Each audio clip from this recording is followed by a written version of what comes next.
Flowers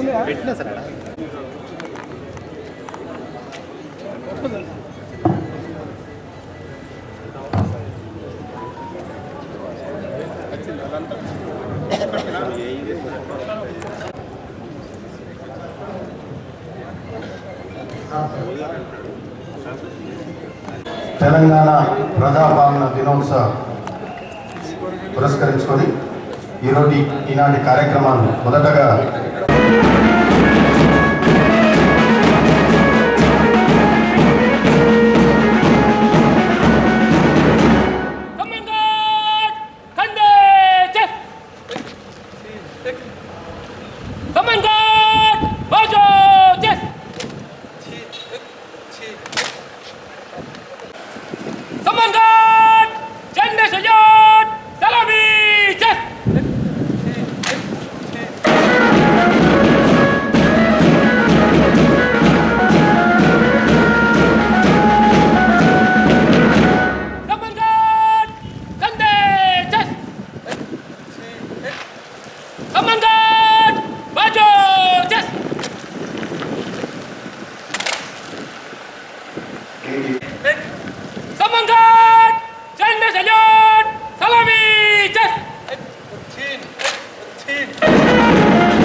మనకు సముపార్జించిన శ్రీ గాంధీ గారికి మరియు అంబేద్కర్ గారికి పూలమాలతో నివాళులు అర్పిస్తున్నారు.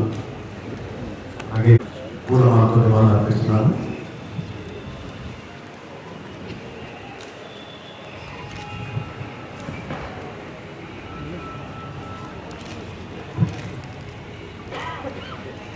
పతాక వస్తున్న కావించుకుందాం.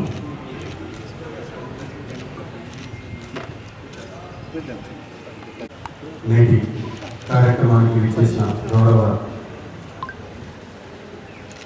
తెలంగాణ రాష్ట్ర ప్రభుత్వం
కార్యక్రమానికి చేసిన చిన్నారులకు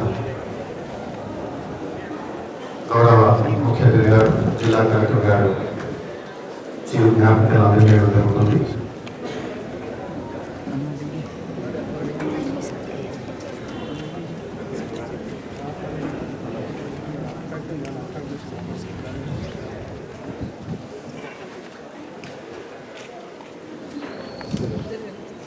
హృదయపూర్వక శుభాకాంక్షలు. సెప్టెంబర్ 17, 1940 సంవత్సరంన తెలంగాణ నిజాం చెర నుండి విముక్తి పొంది అఖండ భారత్లో విలీనమైనటువంటి ఈరోజు ఇంతటి ప్రాముఖ్యతమైన గల సెప్టెంబర్ 17వ తేదీన తెలంగాణ ప్రజాపాలన దినోత్సవంగా నిర్వహించాలని రాష్ట్ర ప్రభుత్వం నిర్ణయించింది. కాబట్టి ఈ రోజున తెలంగాణ రాష్ట్రం వ్యాప్తంగా తెలంగాణ ప్రజాపాలన వేడుకలు ఘనంగా నిర్వహించుకుంటున్నాం. ఈ నేపథ్యంలో ప్రజల ఆకాంక్షల అనుగుణంగా రాష్ట్రంలో కొత్త ప్రభుత్వం కొలువై తీరింది. రాష్ట్ర ప్రభుత్వంలో ప్రజాపాలన, పారదర్శక పాలన, సమాజంలో అన్ని వర్గాలకు స్వేచ్ఛ, సామాజిక న్యాయం, సమాన అవకాశాలు దక్కాలని ఈ ప్రభుత్వ లక్ష్యం. గౌరవ ముఖ్యమంత్రి శ్రీ యనమల రేవంత్ రెడ్డి గారి యొక్క దార్శిక పాలనలో విద్యుత్తు, నీటిపారుదల, వ్యవసాయం, పారిశ్రామిక, ఉద్యోగ, ఉపాధి కల్పన, అభివృద్ధి, సంక్షేమంతో పాటు ఐటీ నుండి అగ్రికల్చర్ వరకు అన్ని రంగాల్లో గణనీయంగా అభివృద్ధి సాధిస్తూ అనంతకాలంలో సంక్షేమ కార్యక్రమాలు అమల్లో దేశానికి ఆదర్శంగా నిలుస్తున్నామని చెప్పడానికి చాలా సంతోషంగా ఉంది. ప్రజాపాలన కార్యక్రమం 6 గ్యారెంటీలు ఈ రాష్ట్రంలో ఉన్న పేదలు, నిరుపేదలను దృష్టిలో పెట్టుకొని మాట ఇవ్వడం జరిగింది. ఈ 6 గ్యారెంటీలను నిక్కచ్చిగా అమలు చేసి తెలంగాణ తీర్చిదిద్దే రాష్ట్ర ముఖ్యమంత్రి శ్రీ రేవంత్ రెడ్డి గారి నేతృత్వంలో కూడా ప్రభుత్వం అహర్నిశలు కృషి చేస్తుంది. ప్రతి పేదవాడికి అభివృద్ధి సంక్షేమ ఫలాలు అందాలనే లక్ష్యంతో ప్రజాపాలన కార్యక్రమం చేపట్టి దరఖాస్తులు స్వీకరించాం. రాష్ట్ర ప్రభుత్వం గత సంవత్సరం డిసెంబర్ 25 నుంచి ఇప్పటి వరకు ప్రతిష్టాత్మకంగా నిర్వహించిన ఈ ప్రజాపాలన కార్యక్రమం ద్వారా మన జిల్లాలో 23,960 దరఖాస్తులు స్వీకరించాం. మహాలక్ష్మి పథకం ద్వారా తెలంగాణ ఆడపిల్లల రాష్ట్ర నలుగురు నుండి ఎక్కడి నుంచో ఎక్కడికైనా ఆర్టీసీ బస్సులో ప్రయాణించడానికి అవకాశం కల్పించాం. జిల్లాలో 17 డిసెంబర్ 2023 నుండి సెప్టెంబర్ 12, 2024 వరకు 74,540 మంది మహిళలు, దీని ద్వారా మహిళలకు 88,63,36,000 రూపాయలు లబ్ధి చేకూరింది. సాయాన్ని 5 లక్షల నుంచి 10 లక్షల రూపాయలు పెంచి అమలు చేస్తున్నాం. కొత్తగా 163 చికిత్సలు ఈ పథకంలో చేర్చింది. మొత్తం 1,830 చికిత్సలను 10 లక్షల రూపాయల వరకు ఉచిత వైద్యం అందుతుంది. ఈ పథకం వల్ల మన జిల్లాలో సుమారు 13,995 మంది పేదలకు ఉచితంగా వైద్య సౌకర్యం అందించారు. ఆడబిడ్డలకు కన్నీళ్ళు తుడవాలనే లక్ష్యంతో ప్రారంభించిన మహాలక్ష్మి పథకంలో మరో పథకం 500 రూపాయలకే వంట గ్యాస్ ఇవ్వాలనే ఆలోచన. ఈ పథకం కింద మన జిల్లాలో 2,29,720 కుటుంబాలకు ఈ ప్రభుత్వం పథకం ద్వారా లబ్ధి చేకూరింది. దీనికి కానీ రాష్ట్ర ప్రభుత్వం 10,86,46,970 రూపాయలు సబ్సిడీగా ఈ యొక్క గ్యాస్ పథకం కింద అందజేయడం జరిగింది. అదేవిధంగా గృహజ్యోతి అల్పదాయ వర్గాలకు విద్యుత్ బిల్లుల భారం తగ్గించి వారి గృహాలు చీకట్లు పారదోలి విద్యుత్ క్రాంతులు నిలిపేందుకు గృహజ్యోతి పథకాన్ని అమలు చేస్తున్నాం. ఈ ఉచిత విలువలు పంచుతున్నాము. మన జిల్లాలో 1,93,686 కుటుంబాలకు లబ్ధి చేకూరింది.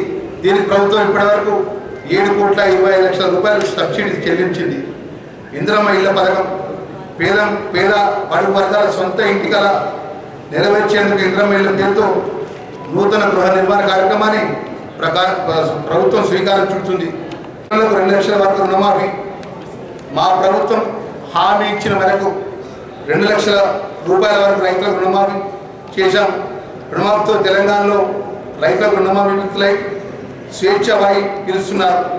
మన జిల్లాలో 58,852 మంది రైతులు సుమారు 375 కోట్ల 57 లక్షల రూపాయలు రుణమాఫీ రైతులకు చేయడం జరిగింది. ఎకరానికి 15,000 రూపాయల చొప్పున అందించాలని మా ప్రభుత్వ లక్ష్యం. గతంలో అమలు జరిగిన ప్రభుత్వం విధి విధానాలు రూపొందించే త్వరలో రైతు భరోసా పథకం అమలు చేయబోతుంది. సన్న వడ్లకు 500 రూపాయల బోనస్. మన రాష్ట్రంలో వరి సాగు చాలా విస్తరంగా జరుగుతుంది. కానీ పండిన పంటకు సరైన గిట్టుబాటు ధర రాక రైతులు తీవ్రంగా నష్టపోతున్నారు. రాష్ట్రంలో సన్న రకం వరి ధాన్యాన్ని సాగు ప్రోత్సహించేందుకు క్వింటాల్ ప్రభుత్వం 500 రూపాయల బోనస్ చెల్లించాలని ఈ ప్రభుత్వం నిర్ణయించింది. పంటల బీమా పథకం రైతు పంటల బీమా పథకం వర్తింపజేయడానికి ఈ సంవత్సరం నుంచి ఫసల్ బీమా యోజన పథకంలో చేరాలని ప్రభుత్వం నిర్ణయించింది. విద్యా వ్యవస్థలో విప్లవ మార్పు తెలంగాణలో విద్యా వ్యవస్థను మెరుగుపరచడానికి తెలంగాణ విద్యా కమిషన్ ఏర్పాటు చేసి పార్లమెంట్ సభ్యులను, గౌరవ శాసనమండలి సభ్యులను, గౌరవ శాసనసభ్యులను, గౌరవ స్థానిక ప్రజాప్రతినిధులను, జిల్లా ఉన్నతాధికారులకు, పోలీస్ సిబ్బందికి, న్యాయాధికారులకు, ఉద్యోగుల తెలంగాణ ప్రజాపాలన దినోత్సవం రోజున శ్రీ అడ్లూరు లక్ష్మణ్ కుమార్ గారికి ధన్యవాదాలు తెలుపుతూ ఈ కార్యక్రమం ఇప్పుడు